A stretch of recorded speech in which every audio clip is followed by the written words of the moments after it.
And this is the topic of this session. So we'll go for about an hour here and hearing from some panelists. So these are our distinguished panelists. So I think as you come into the discussion and to the roundtable discussion, if you wouldn't mind just introducing yourself, that would be great. And I guess I'll start with the first question that we prepared in advance.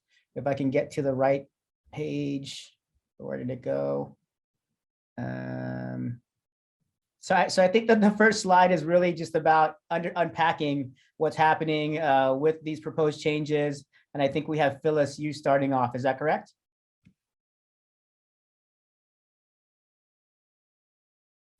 Yes, that's right, Steve. Thank you.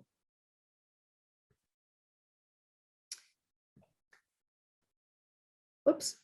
Beck, could you please back up to the first slide? Yes. Thank you very much.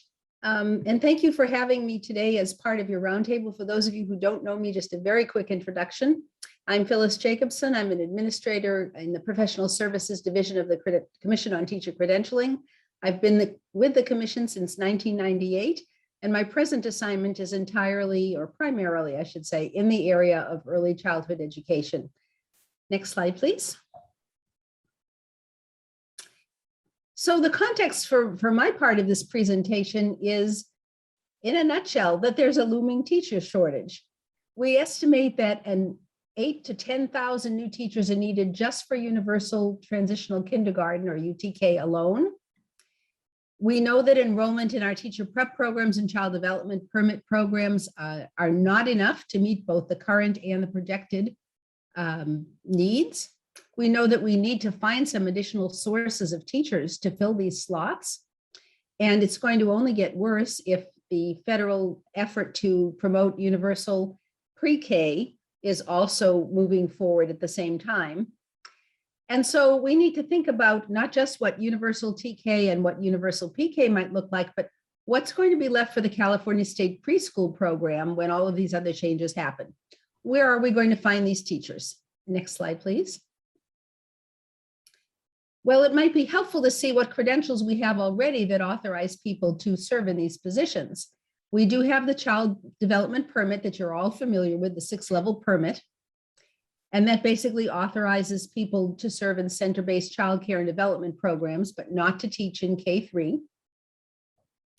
We have an early childhood specialist credential that authorizes service from infants through preschool. And we have pending regulations to also allow that credential to serve in K. But this is primarily to serve students with special needs. We have the traditional multiple subject credential that does authorize service from preschool through adult ed, but we all know that that preparation is really light in terms of the earliest learners. We also have an apportionment or a funding requirement under Education Code Section 48,000 pertaining to multiple subject credential holders who are teaching in TK after July 1 of 2015. And some additional requirements that they need in order to be appropriately credentialed for apportionment purposes. And then we have an early childhood specialist credential on the books. That credential, however, is gotten by very few persons. There's only one preparation program in the state, and that has gone into temporary withdrawal. So if you please advance to the next slide, you'll see what our bright idea is. Our bright idea is, well, we have the opportunity to take this early childhood specialist credential, not the early childhood special ed credential, but the early childhood specialist credential, and we can refocus it and we can repurpose it to serve essentially as a PK to 3, or some people call it the 3 to 3 credential, that is age 3 to grade 3 credential. We have an agenda item that's also attached in your meeting materials that focused on this at the September Commission agenda item. But here's what's really bright idea. We could look at the early childhood permit holding population who already have an AA degree and who might be able to qualify for this ECE specialist credential without having to get a multiple subject credential. So that could very quickly explain the pool of potential teachers for TK if we can draw from both the multiple subject holders and from permit holders at the teacher level or higher with an AA degree. This is the first time we have ever talked about a bridge crossing between the permit structure and a credential structure. And the good news is that this approach is within the commission's current authority. It does not require legislation to implement this, but it does require setting what the requirements for qualifying for the credential would be and regulations to be approved by the Office of Administrative Law. Next slide, please. So when we consider how are we going to make this transition, how are we going to assure that everybody that gets this credential knows what they need to know and is able to work effectively with this population and with the families, we take a look at how do we bridge the knowledge base. And so we already know that preparation for a multiple subject credential and that for a teacher permit level at the bachelor's degree overlaps in many respects. But we already know that the multiple subject credential holders need more in the area of early childhood development and what is developmentally appropriate practice and so on. And we already know that the permit holders need more about what is appropriate K-3 curriculum and in pedagogical practices. And so we need to take a look at where they overlap and where they differ. And the teaching performance expectations that we have both for multiple subject teachers and for early childhood teachers can be a foundational basis to make that comparison. So how are we going to do that work? Next slide, please. We are establishing an ECE credentialing work group. In fact, applications for that work group are due today. It's not too late if you want to apply. The application period closes at 5 p.m. today. We already have quite a number of applications. And this work group will have two main charges. First is they need to help us establish what are going to be the requirements for the ECE specialist credential. We gave you a preview of our thinking in agenda item 2A on page 6. There's a chart. In addition, and this is just as critical, we want the group to suggest multiple pathways and multiple options for meeting these requirements. If we're trying to broaden our pool, if we're trying to broaden the diversity of our teaching force, we need to make sure that these pathways are accessible through multiple avenues and multiple options. And that's what we want this group to also help us think about. The group will be making recommendations to the commission, hopefully by April of 22. But that's not the only opportunity to engage in this work. There will be focus groups held around the state. There will be several surveys that are open to the field. We are currently preparing with Early Edge to do a survey of employers regarding how they are staffing TK classrooms now and what qualifications TK teachers have. We're preparing to do a survey with LPI, or the Learning Policy Institute, regarding what is the capacity of higher education programs and institutions to offer the units that teachers will need. The multiple subject teachers need the units for 48,000 apportionment requirements, but others will need the units, whether they're coming from the permit side or the multiple subject side. How can we help our IHEs collaborate with our local agencies, LEAs, to identify appropriate staff and help them move forward? And in addition, there's always the avenue of providing input to the commission through public input at commission meetings, sending them letters, sending them emails. You're always welcome to contact the commissioners. Next slide, please. So we've given you a whole bunch of references if you want more information. Of course, our executive director, Dr. Sandy, there's me. There's another consultant in early childhood ed, Debbie Keeler. We have a dedicated mailbox there. We have a dedicated web page. We have a monthly ECE news update, which will be going out at the end of the month. We have the link to ask permit or other credentialing questions from our certification division. We offer virtual office hours on the first and third Tuesdays of the month. And then we've given you also a link to the agenda item 2A. Next slide, please. Oh, sorry, that was the end of my slides. I thought I had a question slide in there, but I don't. So that's the end of my input here. Thank you, Phyllis. Yes, we'll have some time at the end for questions. So we'll move on to the next set of questions in terms of, or the presentation related to impact, CSUs, presented by Sharon and Nancy. So I'm going to start with sad news, which is that Nancy's computer just crashed.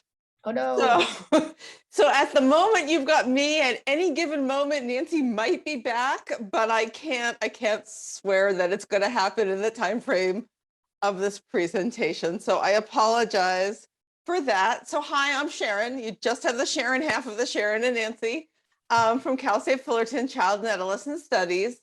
The reason Nancy and I did this together, even though Steve invited us separately, is on the next slide. We're both part of the leaders and organizers of this group, which we call CAECE BACS, which is a group of CSU supported, we're supported by our chancellor's office, group of faculty in either early childhood and or child development. Sometimes they're blended, sometimes they're not, depending on the campus. That's our core group at the different CSUs. And then we also have participants from other places. Those other places include public and private universities. Sometimes they include folks from the community colleges. They include folks from the colleges of education on our campuses, because most of us are not housed in the same college as the credential program.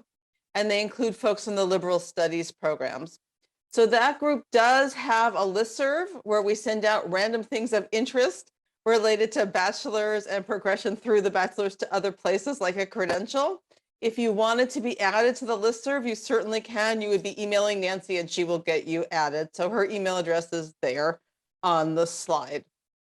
I did want to sort of emphasize on the next slide, please, the tremendous variability in our baccalaureate programs. So about 17 of our campuses, there are 22 CSU, well, 23, but Maritime doesn't really do child development. So there are 22 effectively CSU campuses.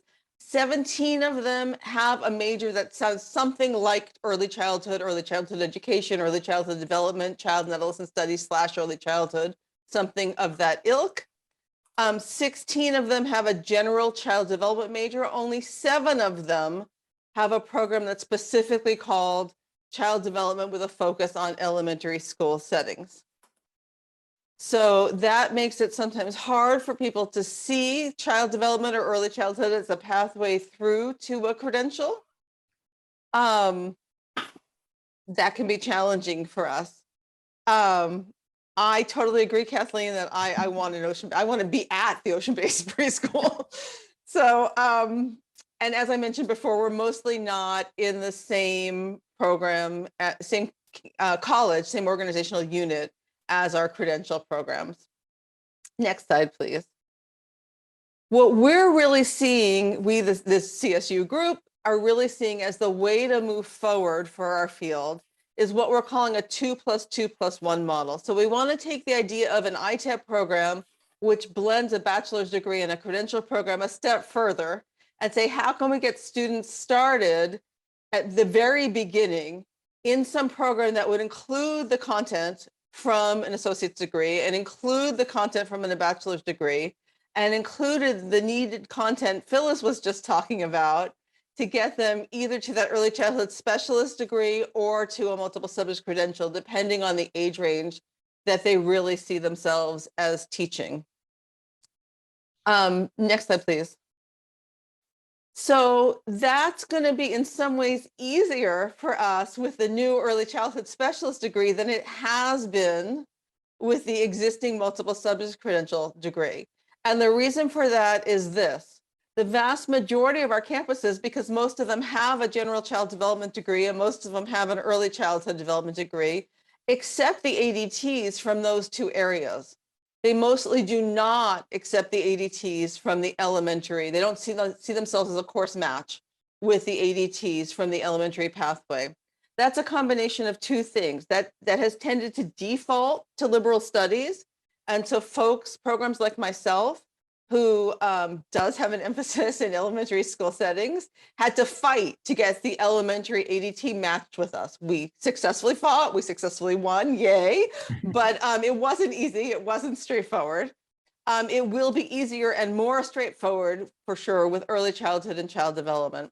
The second issue, which I imagine Steve probably talked about some already today, is that the elementary may be going under some changes, and isn't as consistent as some of these other degrees across campus, making it harder for people to match with them.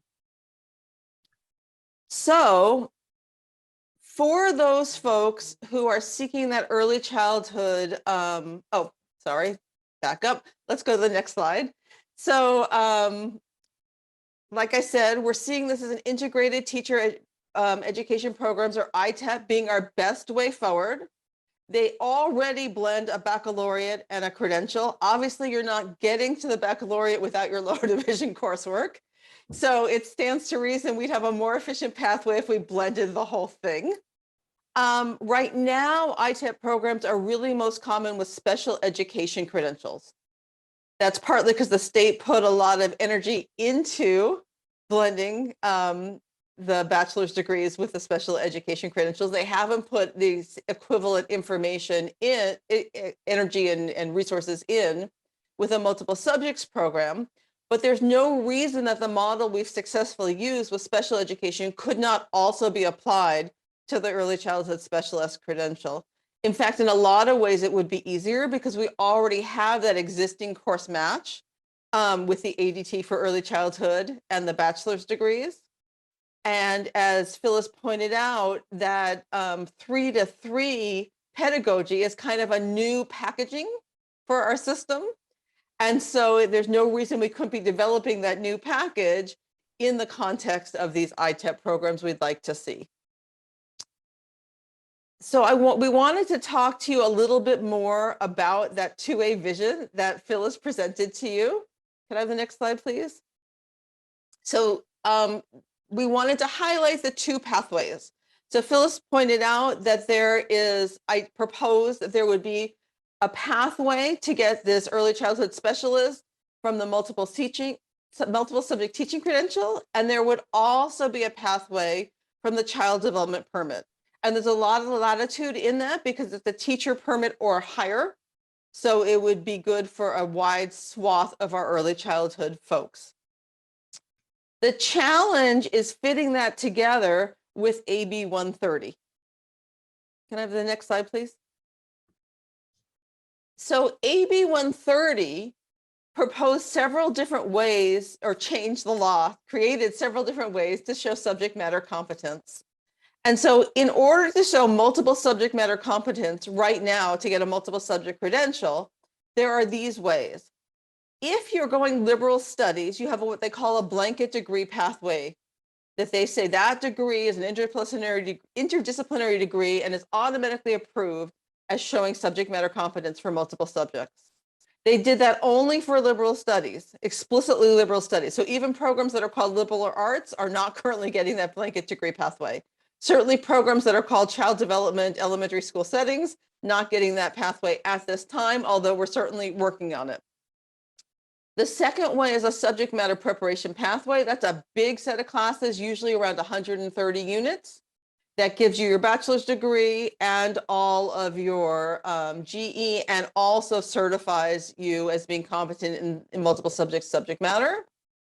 Or what's new with AB 130 is they can do these individual subtest waivers. So instead of doing the giant pathway to waive the whole thing, they can do some classes to waive some of the subtests and take other subtests. Or of course, they still have the option they always had of taking the 3 CSET subtests to waive it. So when we think about how this AB 130 world might relate to the early childhood specialist credential that we'd all like to see being developed. Next slide, please. We have these challenges. Right now, the blanket degree pathway that is approved is liberal studies. And liberal studies is an excellent pathway for folks who are intending to work strictly in elementary. It does not include the early childhood competence that Phyllis was just referencing as being necessary for that early childhood specialist degree. So that would present people with the choice where they have to choose either getting the early childhood competence or getting the degree that's going to waive the CSET. They couldn't possibly not do both under the current system. If they do the subject matter preparation pathway, which they can do, it exists, we have one, It likely requires extra units, generally more units than just doing the degree itself. And it can be a challenge for transfer students who may have taken a GE that's similar but not the same as the specific one on the pathway at their community college. If they do the individual subtest waivers, that is a great option, but it does limit the flexibility of the courses. It uses some of their elective units, it may require other units, and it does mean that they have to choose specific GEs again. And then, of course, the 3 subtests are the whole reason they did AB 130 to begin with, that we have all these existing issues with expensive high stakes testing. All right, I think Nancy is back, so I'm going to pass it over to Nancy. Yes, thank you. And I didn't get to introduce myself because I've been having real Zoom issues today where it's crashing, but I'm Nancy Hurlbut and I'm an emeritus professor at Cal Poly Pomona, and I'm also the faculty associate for early childhood for the CSU. So continuing on with what could we have the next slide, please? So some of the challenges in the multiple subjects credential pathways really are pretty focused on some of the options that are there. For instance, it talks about if you've taught K or TK, you get a pass and you're qualified to get the P through 3rd grade credential. Never necessarily having any coursework in child development, never having a supervised practicum, a clinical practice, or anything like that. And so just having taught it does not prepare you to be a good teacher. And really what we're focused on here is not teachers in a classroom, but high quality teachers in a classroom. And so we want to always keep that in mind with this great opportunity for how to make this work, that we need to be careful about that. And then the other 3, the National Board Certification, passed in ECE, TPA, and micro-credentials really aren't related to higher ed. They are related to alternative ways to do it. And so they really don't relate to what we do in community colleges and the baccalaureate program. Next slide, please. So for those who have the permit, there are also challenges. One is what Sharon was talking about. There is no blanket way to pass the subject matter competence. So one of the things we really want to advocate for is, could the child development, early childhood baccalaureate degree with the GE, et cetera, be a way to pass the subject matter competence? And if that could be, this challenge would really open up the opportunity for many people who are now presently, for instance, early childhood teachers, to move on and get their degrees and get this credential. And as we know, and I don't know if it was mentioned earlier, there is much more diversity in the preschool teacher than there is in the K-12 population. And so if we could make a pathway that really works well for the people already in the field, this would be great. Another one is when you go through and read those requirements, and it says that we in early childhood also have to have the K through 3rd grade competencies that you gain in multiple subjects. It doesn't really clarify clearly what that means. Does that mean basically we have to get the multiple subjects credential? Does that mean what TPA are we going to take as the early child? I mean, there's issues as, do we take another TPA? Do we just take the ECE TPA? And of course, how does that work with the 2+2+1? Where does the K through 3rd competency teacher prep fall? So those are some questions and challenges. So there's challenges on both sides. Next one. So one of the questions that was asked is what kind of funding might be available. I'm just going to quickly talk about some of the potential funding that actually this new P through 3rd grade credential would open up to different students in different systems. The residency model is actually, there's an RFA out right now. The grant is due on the 14th of February. Is that correct? That's correct. Yeah, February 14th. And so the grant, though, is definitely a grant that's with credential programs and LEAs. Child development really is not a place that could do it. It has to be in a credential program. So it has to be with a post-bac, and it's led by the LEAs. And this grant is really to write a planning grant on what you would do. And I think it's $250,000. Next slide, please.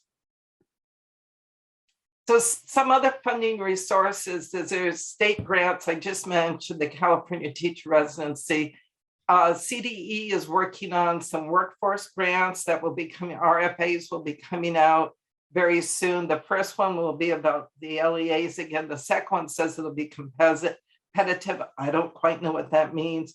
There are also funding for candidates that I think are very exciting if they're going for the P3. One is the Golden State Teacher Grant, and that's $20,000 over a 4-year. And then the Teach Grant, which is federal, says it's $4,000. It's actually only $3,700, but you can get up to $16,000.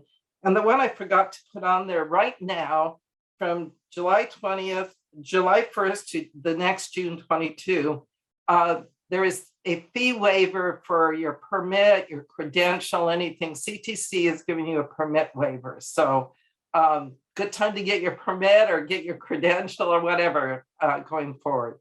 I think that is it. Thank you. Thank you so much, Nancy. Appreciate that. I'm glad you made it and your computer was able to cooperate. Yes. Passing the baton to our own Kathy White. Thank from the you. California College. Yeah. So my job is going to be herding the cats. And since this is ACTEP and we are representing community college programs, I think that our job is a little bit more challenging. I also want to tell my current workshop presenters that you all did a great job in very clearly explaining where we are. So thank you. I'm very impressed. So I just have 2 quick slides that will hit home probably for the community college early childhood folks on this Zoom. And it's just a quick summary. Kate Brown and I from the CTC Commission did a workshop earlier this week where we just tried to summarize kind of some proposed changes to the permit structure.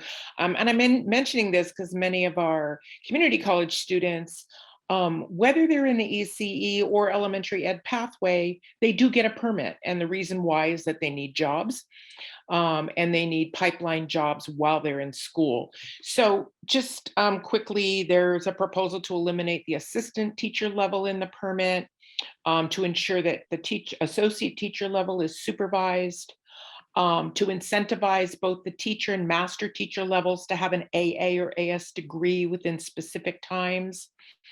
And then to include what's called the 210 hours of clinical experience, which Kate very aptly described really as field work, but it's we're trying to align it with, other credential vocabulary. So putting that word clinical experience in makes sense for the alignment. And then for master teacher to include coaching support. Next slide. Additional changes around site supervisor and program director, again, incentivizing the BA. And the reason why I started here is because I think some folks on this Zoom are maybe more familiar with the permit structure or may need to become familiar with the permit structure. Because as we all know at the community college level, the reason why I say herding cats is that our students are developing their career goals. They may not know how far they want to go or what pathway they want to go on. They know they want to work with children or youth. And many of you have met that student. They don't know if they want a permit. They don't know if they want to work in after school, in youth service, in recreation, as a counselor, or be on a very clear pipeline pathway to become a credentialed teacher. So in addition to needing to blend our siloed activities at some colleges, we also have to have cross training around permit requirements, and then looking at where we see an intersection. I do think the intersection with the new proposed changes around site supervisors possessing a BA or BS degree within a certain amount of time and a program director is an intersection. And I also think ensuring that our teacher and master teacher levels have an AA or AS degree is an intersection. But go to the next slide, please. As you all know, you can most certainly have an AA or AS degree and not be transfer ready. And so that's been a challenge. I was a department chair at City College of San Francisco for many years, retired. I know I don't look retired today, but kind of retired. And I will tell you that the number of students who got to that permit level and maybe got the 24 units and maybe had the AA or AS degree, still had barriers to transfer because they hadn't taken the key transfer courses they needed. And so if we're really going to move forward and increase our workforce, I really posed just some questions, and I want to give you these questions as thought questions from a community college perspective, and we'll have a chance for your own questions, but it's just really to kind of spur a conversation and also maybe some next steps for our work groups that are forming now. So, key question one is, how is this going to increase teacher salaries? And probably no one on this call has the power to do that. We are talking about regulatory changes, but we have a shortage, and there is a relationship between salaries and our shortage. And so in some ways we're asking for new and more, and are those requests commensurate with salaries? And if not, we need to all commit to making sure that this issue gets raised every time. Are we looking at an equitable system, especially from a community college lens, where our students, we're like a large net, just a net, and they're coming from everywhere, and we're filtering them down. And so is this going to be equitable? And at these pinch points, which is getting that AA degree or getting beyond the 24 units, we know it's a pinch point. We know we have students with issues getting there from 24 units to the AA, and then from AA to transfer ready. And once they transfer, they have a major, so they can be identified. Our students can't always be identified. So is this equitable? Are we working to reduce teacher turnover? And very key for our system, our community college system, is do we have the support staff, the counselors, the pathway guides, the advisors, the credential and permit analysts at the community college level to support this workforce through these pinch points? And I will tell you that past practice has been the grants that are given are mostly at the higher levels. So credential level, residency level, internship level, maybe when you're a senior and it's senior to credential. Very few funding sources are allocated for us, which is really dual enrollment to the AA degree. That is our responsibility. And boy, it's like herding, again, cats, spotted cats, striped cats, solid colored cats. I mean, very little in common with these cats and kittens, and we've got to get them all ready to get out the door to meet this demand. So do we have this support staff? My slide looks weird, Steve. Oh, Is it just my? let's see. Oh, let's Nope, go back. go There we back. Yeah, okay, thank you. So do we have the support staff? And then will there be funding for us to ramp up our support staffing? Because our faculty just cannot know all this, and they're teaching a class, they don't know all this, and I don't think they can be expected to. Maybe full-time faculty, but most certainly not part-time faculty. Do we have regular training? And this came up throughout the day. Regular training for faculty, for counselors, for advisors, for folks at our level to be updated. Is there clarity for students pursuing permits, credentials in the pipeline today? And when Kate did our workshop earlier this week, it was for Teach for LA, and I'm telling you, we had a room full of students who were in the pipeline right now, who had looks of terror on their face. Am I taking the right class? Am I going to have to take something over? Someone told me this, someone told me that. And so we have to acknowledge in our community college system, both that we have students right now going through it, and then students right now may be taking 4, 5, 6 years to get through. So this is a long-term commitment around what GE courses they take and what pathway they take. Let's see. Yes, I agree with Nancy that our multiple subject teachers need ECE pedagogy and coursework. I'll agree to that. And then we've already talked about the AST issues. So thank you, Sharon. You described those completely. Next slide, please. And then will our proposed changes result in a diverse and more equitable workforce? And I think from the community college lens, we know that our students have a place at this table. We know they will diversify the workforce in many ways, but their diversity also brings unique challenges that are not existent once someone is a junior. Because when they get to that door, they've overcome many of the challenges. So our work is much more nuanced. Are we employing new and different strategies to employ new and different results? And again, we have a severe shortage. So I think this really is the time and the opportunity for us at the community college level, as faculty, as counselors, as leaders, to think outside of the box and really advocate for our students. Our knowledge is valuable. We're trying to solve a workforce problem.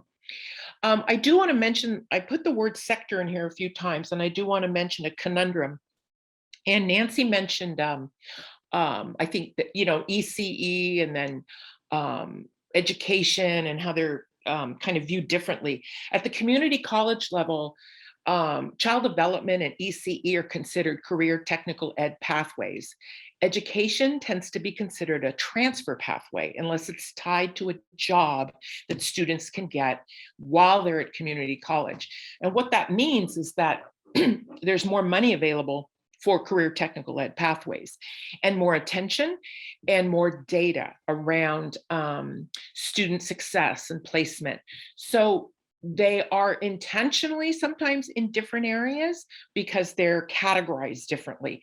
And that could be an internal issue, but it is something we need to think about, be cognizant of, and change. I'm almost done. I think I have 1 more minute. Is our sector supported at all points? And again, entry-level point, dual enrollment high school, community college, I would say under-supported in those areas.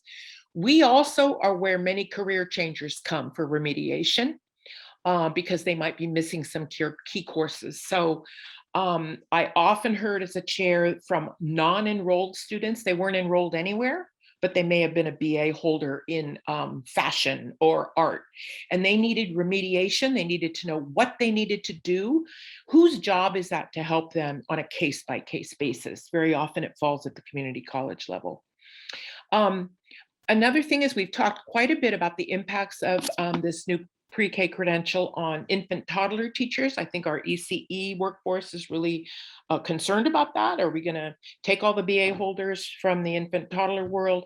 And I also think it's going to impact the 4th and 5th grade teachers without the ECE competency. So they may have fewer teaching options. And then the last thing I'll mention is extended learning. There was 1.7 billion added to the after school extended learning menu this year. This is a key pipeline for us.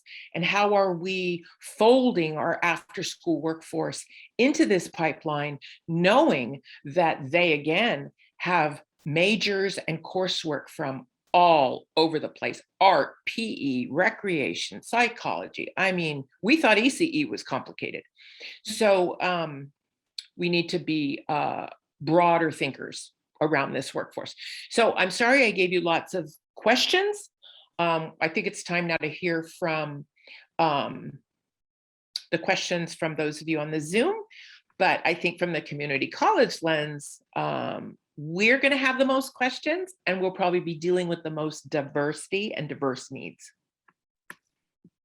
Thank you, Kathy, and thank you, panelists. That was quite a lot of information, but it was really, really good. I mean, I learned so much in that last 45 minutes about what's going on and kind of the thinking that needs to happen around some of this work. And then, yeah, the questions really hit home in terms of really, are we doing justice for the students who are currently in the pipeline and will be in the pipeline as well? So let me open it up Steve, for other folks for questions, or unless the panelists have anything else to share, Can I respond just briefly to a couple of points that were raised? please. I really, really appreciate the deep thinking that you all have done, especially my fellow panelists in diving deeper into this work. But I'd like just to say a few things that are also supported by the agenda item. If you look on the table on page 6, there was a question raised about subject matter competence. And I'd like to say that for purposes of the ECE specialist credential, we have not yet determined what the appropriate subject matter competence requirement is going to be for this credential. That's something that our work group is going to work on, and we'll make recommendations to the commission. But we're not looking at this to be the exact same requirements as for the multiple subject credential, including a subject matter competence.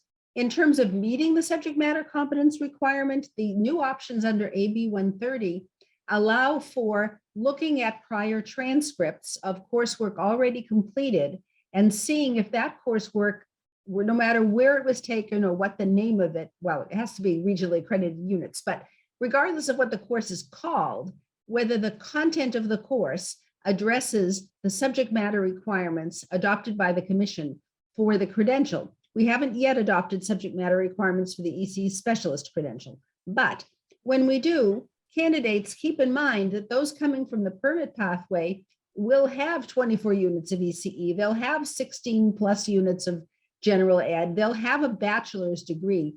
Any of that coursework, if it meets any of the subject matter requirements, can count. And so we're thinking, we're just guesstimating here, but we're thinking that the majority of people coming from the pathway of the permit will be able to meet subject matter competence primarily through coursework, prior coursework, transcript analysis, maybe a few courses they might need to take. But that is our hope, and that's our thinking as the group moves forward. In terms of a TPA, yes, a TPA is statutory requirement for a credential, and the ECE specialist will be a credential. Right now, our thinking is that people could either use the multiple subject TPA, but do all of the tasks in grades PK through 3, depending on what their preference is, because that's what the credential would authorize.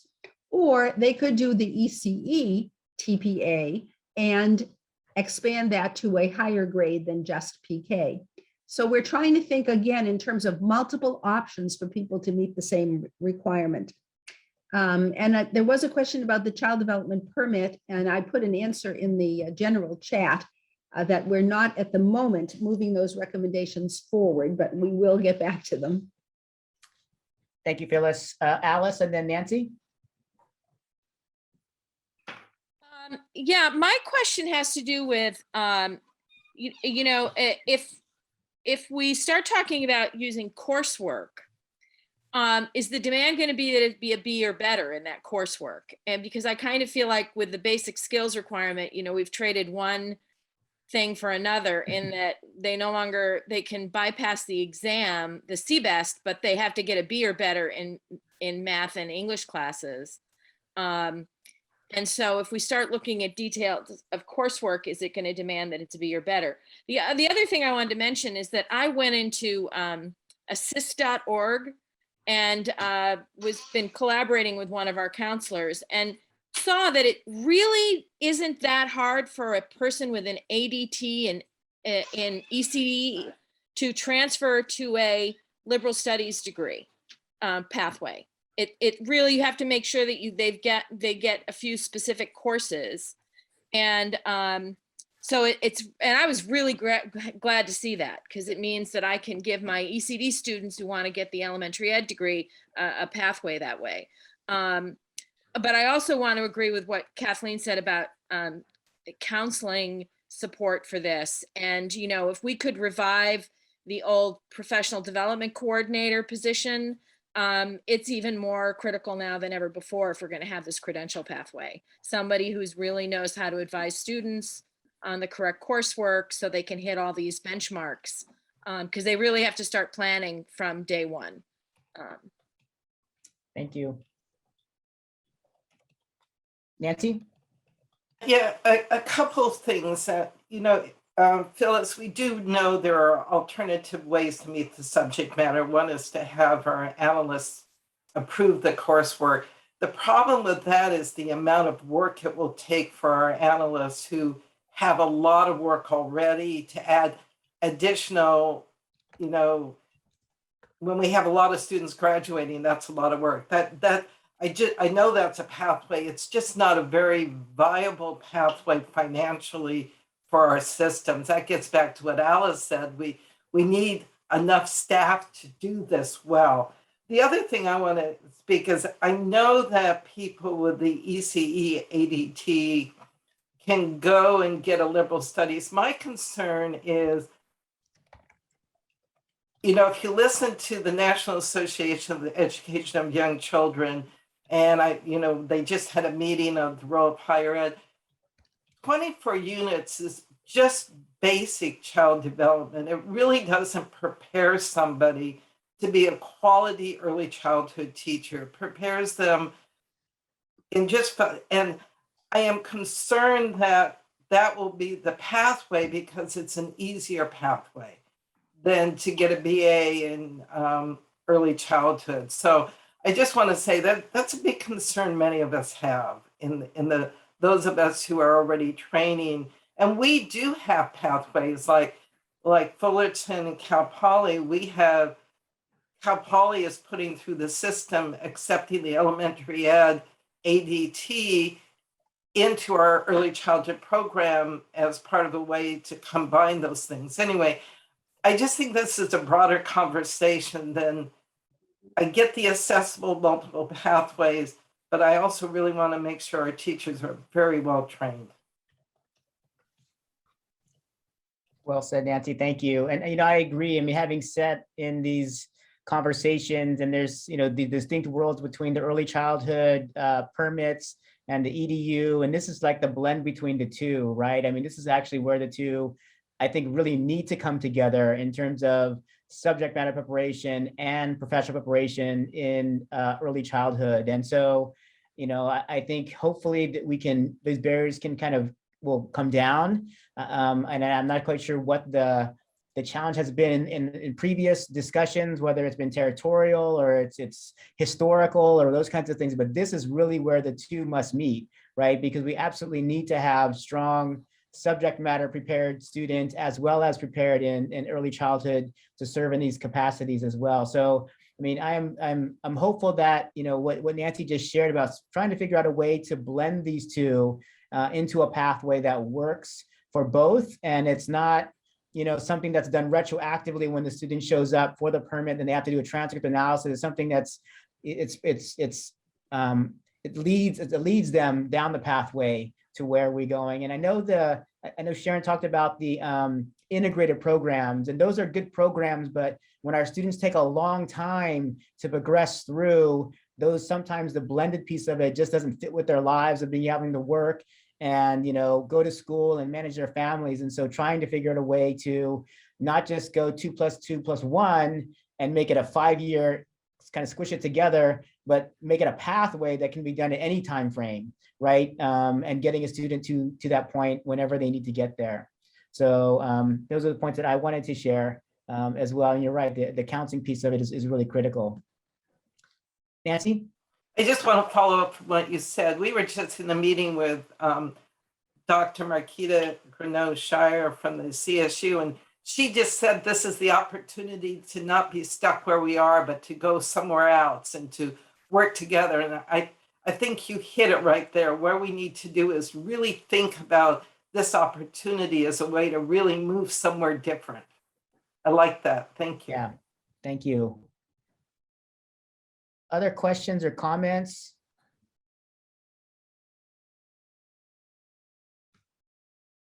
So Phyllis, in terms of timeline, a couple of key points you mentioned. One is today is the deadline for folks to submit applications for the ECE work group, correct?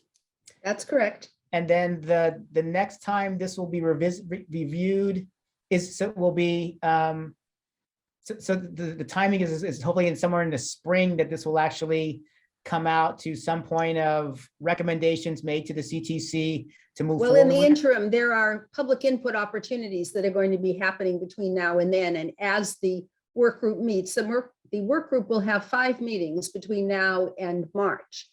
And during that process, there will be opportunities for input into the work group's thinking. But the ultimate recommendations from that group, we're hoping will go at the April 22 commission meeting for information. It won't be an action item, it will be for information. And there'll be opportunity for more input at that point. That's our plan. Thank you. Thank you. And I hope you're also hearing, from what Kathy was sharing in terms of just, operationalizing this is one thing and then supporting it with resources is another thing. So as the state moves forward with trying to, figure out pathways, I know that doesn't fit under the purview sometimes of the CTC, but as, that group is super, in terms of their influence to share, because all this money that as Kathy's elicited, it's none of it's to support this work. It's hardly any of it is to support some of this work. And that's where the heavy lifting No, needs to I happen, don't think right? I don't think that's the case. I think there's a lot of money to support this work. The only piece for which I don't see any money, and I see this in the chat, is those folks who aren't at the AA degree level yet. Mhm. But once you've hit the AA degree level, there's the classified teacher credentialing grant that will help people to get through from the AA to the BA and into an internship, if no other form of teacher preparation, because then they can be the teacher of record and earning a teacher's salary while they're still learning. Or there's the teacher residency grant, which Nancy alluded to. The capacity grants are out right now. Those grants can serve persons with a bachelor's degree and a permit to get through their teacher preparation. There's the Golden State Teacher Grant, which will allow people to help pay for their credentialing program. And I don't know what all else it does because it's not under our purview, but there are a lot of funding opportunities. The Department of Education is about to issue a workforce RFA for workforce development. They've got 100 million in competitive grants, and they've got 200 million in formula allocations for districts to help them develop the workforce and do local projects to get TK off the ground. There's a lot of money coming at us. The only segment that I agree, I don't see any money for those early folk other than maybe the Golden State Grant or Pell Grant or whatever they might be eligible for. I don't know. So for There's funding for community everyone college else. students. So basically for community college students. So For our so students, yeah, That's our student. Yeah. that's So our student population. Yeah. Can can I go Joya first? Oh, yeah, Because I have her sure, come in, absolutely. And then maybe Kathy, thank you. No problem. Thank you. I'll make it quick, Steve. Thank you. Just like our programs need to become a little bit more interdisciplinary, I'm just curious and just wanted to state for the record, can our funding streams become a little bit more interdisciplinary, Mhm. especially with regards to those who are in the AA degree programs? They're getting on the job training experiences. So those funds that fund our lab schools should not be honestly CDE. I feel like we need to be getting those funds from the Department of Labor, which is a bipartisan pot of money and a lot deeper than CDE funds. And so I do feel like they are getting on the job training experiences to become exceptional teachers. They're on the pathway to become teachers. So if we can just, diversify the funding stream to leverage and alleviate, and someone mentioned bringing back the program coordinators at the college, because it does take high touch for our community college students so that they can be on the right path from the beginning. It matters to have on the track, the beginning point matters. And so having capacity to help students really navigate it is critical. And looking at, you know, how we can fund our AA degree students where it's not pulling from that shrinking pot. I'll stop. Thank you. There are also apprenticeships. There are registered apprenticeships, and that's another avenue. That's Berkeley's, yes. Thank you. Thank you. Kathleen? I just want to mention that, yes, thank you, Phyllis. The paraprofessional grant is a critical one, although it probably does not impact the majority of our students, because those primarily are for AA or AS degree holders who only need a few courses to be transfer ready. I think I was talking about the heavy lift, the vast number of students who need help either getting the GE courses, the 24 units, and then becoming AA and AS degree holders. And that's where the pinch point is. And that's where there is no funding. I do want to mention most of the money from CDE is going out through LEAs. And so the more we can do to serve dual enrollment students, high school students that belong to the LEA, I think the better positioned we are, because districts are very interested in supporting their own students as they leave and equipping them for professions. And so most certainly our partnership with our dual enrollment K-12 providers, I think elevates our value, and we become then partners in preparing those high school students and having early college units and then entering this pathway. However, we need money, and we just can't do this complicated work without really having some targeted programs for us. Thank you, Kathy. We're coming to the end here, and I just really want to spend time to say thank you very, very much to our expert panelists for your time and your very detailed and clear presentations today of the work ahead, and for your professional work and what you're doing. It's obviously you're thinking deeper and as well as wide about the whole pipeline related to teacher education, including community college students and all those kinds of things as well. So thank you, Phyllis. Thank you, Sharon. Thank you, Nancy. Thank you, Kathy. We're very grateful for your time today. I'm going to ask Megan to put into the chat before we wrap up a link to the ACTEP evaluation. And before we close, I want to share the results of the election for us as well. So thank you again, Phyllis and panelists. Thank you all for being here today. I'm going to stop sharing here and pull up the slide that has our election results for the Board of ACTEP, Board of Directors. Here we go. Screen share. Let's congratulate our new board who will be starting with us in January. And here we are. So from the South, we have Steve Batista, Megan Koplinski, and Leticia Rojas.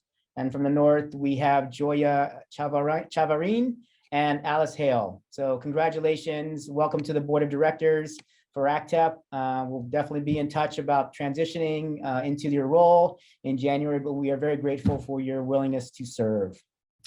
And then finally, I'll just close today. Again, I know it is 2:15. This is the slide to where the ACTEP website is where all the recording from this presentations will all be posted. The PowerPoint slides will be posted as well. And this is where you can get information on membership, as well as if you want to volunteer for our committees. So please, stay connected with us. Again, thank you so much for your time today. Thank you so much for your contributions and your willingness to be with us today. Enjoy the rest of your afternoon. I know many of us are still busy and have other things going on. Enjoy the rest of the fall semester. And again, thank you so much for being here and for all the work that you do on behalf of all of our students. Bye, everybody. Thank you. Have a nice holiday. Thank you. Thank you. Thank you so much. Thank you. Thanks, Nancy. Thanks, Kathy. Appreciate it. Thanks, everybody. Thanks, board. Bye, Leah. Thank you.